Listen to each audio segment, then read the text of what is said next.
Alors, imaginez un peu, ne plus jamais avoir à faire les tâches les plus répétitives de notre travail, mais simplement à les diriger. C'est exactement ça la promesse des agents IA. Et ce n'est pas juste une nouvelle application, non, c'est une véritable révolution qui nous transforme.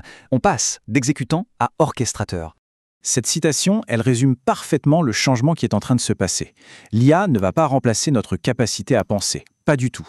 Elle va juste éliminer tout le bruit autour, toutes ces tâches opérationnelles qui nous ralentissent.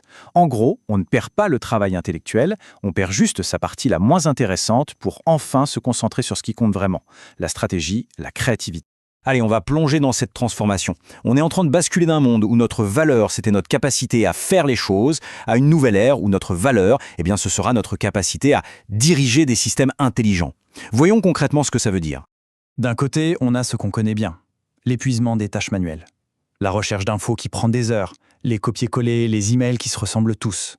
Et de l'autre, un rôle complètement nouveau, celui de superviseur, de stratège. Notre mission, ce n'est plus d'exécuter, mais de guider des agents IA pour qu'ils le fassent pour nous. On devient en quelque sorte les managers d'une équipe de robots super efficaces. Ok, mais alors comment ça fonctionne vraiment, ces agents? Pour bien comprendre, on va imaginer un parcours en 3 niveaux, un peu comme dans un jeu vidéo. Et le premier niveau, en fait, c'est une technologie que la plupart d'entre nous utilisent déjà tous les jours. Le premier niveau, c'est le LLM, le fameux grand modèle de langage. C'est le cerveau qu'on trouve derrière des outils comme ChatGPT. C'est incroyablement puissant pour générer du texte, mais ça a une limite énorme. C'est complètement isolé. Si on lui demande « Quand est ma prochaine réunion ?», il est incapable de répondre. Pourquoi ? Parce qu'il n'a aucun accès à nos données personnelles, comme notre agenda. C'est un cerveau dans un bocal. On passe au niveau 2, le workflow. Là, on franchit un vrai cap en connectant ce cerveau à un outil externe, par exemple notre agenda. On crée une sorte de pont. Et maintenant, la même question. Quand est ma prochaine réunion ? Obtient une réponse. L'IA peut aller voir dans l'agenda. C'est un grand pas en avant, c'est sûr, mais attention, ce pont, il ne mène qu'à une seule et unique destination. Et c'est là que ça se complique. Que se passe-t-il si la confirmation de cette réunion n'est pas dans l'agenda, mais qu'elle est arrivée par email ? Là, le workflow s'effondre. Il est rigide, il a été programmé pour suivre un seul chemin, celui de l'agenda. Il ne peut pas improviser ou chercher ailleurs. C'est un nouvel échec, et c'est ce qui nous amène au niveau final. Et voilà le niveau final, l'agent IA. Ça, c'est la véritable révolution.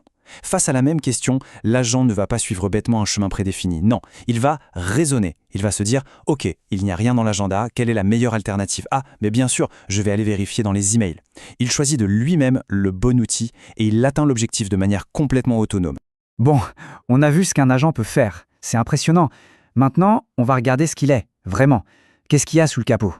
Le mot-clé ici, c'est autonome. Il faut voir ça comme si on donnait une mission à un assistant ultra compétent. On ne lui dit pas « clique ici, puis tape ça ». Non, on lui dit « organise-moi un voyage à Londres ». Et c'est l'agent qui, en utilisant son cerveau, le LLM, va définir toutes les étapes, choisir les bons outils et atteindre l'objectif qu'on lui a fixé. En fait, un agent, ça repose sur 5 piliers. D'abord, le LLM, c'est son cerveau, sa capacité de réflexion. Ensuite, la mémoire pour se souvenir des conversations et apprendre au fur et à mesure. Troisièmement, une base de connaissances. Ça, c'est sa bibliothèque personnelle, remplie de nos documents, de nos données. Quatrièmement, les outils, ce sont ses mains pour agir sur le monde numérique, comme envoyer un email ou réserver un vol. Et enfin, les instructions qui définissent sa mission, son but ultime. La meilleure nouvelle dans tout ça, franchement, c'est qu'il n'y a pas besoin d'être un développeur pour construire ces systèmes.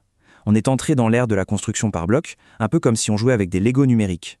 Oui, le codage n'est plus un prérequis, c'est fini. Grâce à des plateformes qu'on appelle no-code, construire un agent, ça ressemble plus à un jeu de construction qu'à de la programmation. On prend un bloc email, on le connecte à un bloc résumé, puis à un bloc enregistré dans le cloud. C'est juste du glisser-déposer. L'automatisation n'est plus réservée à une élite d'experts. Elle est vraiment devenue à la portée de tous. Tout commence toujours par un déclencheur. C'est le signal de départ, le coup d'envoi. Ça peut être un email qui arrive dans notre boîte de réception, un formulaire qui est rempli, ou, comme on le voit ici, un nouveau fichier qui est ajouté à un dossier. C'est la toute première brique de notre construction. Une fois que l'alerte est reçue, l'information est transmise au cerveau, c'est-à-dire le LLM. C'est là que ça réfléchit. Le LLM évalue la situation. Il va peut-être consulter sa base de connaissances si besoin et il décide de la meilleure stratégie à adopter en fonction de la mission qu'on lui a donnée. Et enfin, l'action.